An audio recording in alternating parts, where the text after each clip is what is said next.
ناظرین، آپ کو اہم اور تازہ ترین خبر سے آگاہ کرے ہیں۔ سپریم کورٹ پاکستان میں ماں نے بچوں کی خاطر 10 تولہ سونا قربان کر دیا۔ سپریم کورٹ میں 2 بچوں کی والدہ کو 10 تولہ سونا دینے سے متعلق پشاور ہائی کورٹ کے فیصلے کے خلاف والد کی درخواست پر سماعت ہوئی۔ ہائی کورٹ نے اپنے فیصلے میں والدہ منہاز بی بی کو جہیز کا 10 تولہ سونا دینے کا حکم دیا تھا، جس پر بچوں کے والد زین اللہ نے ہائی کورٹ کا فیصلہ سپریم کورٹ میں چیلنج کیا۔ سماعت کے دوران جسٹس یحییٰ آفریدی نے وکیل درخواست گزار سے استفسار کیا کہ آپ 10 تولہ کا مقدمہ کسی بھی عدالت فارم پر ثابت نہیں کر پائے۔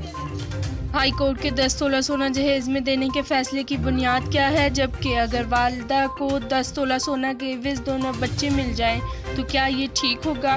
وکیل والدہ نے کہا کہ والدہ 2 بچوں کے لیے 10 تولہ سونا قربان کرنے کے لیے تیار ہوں۔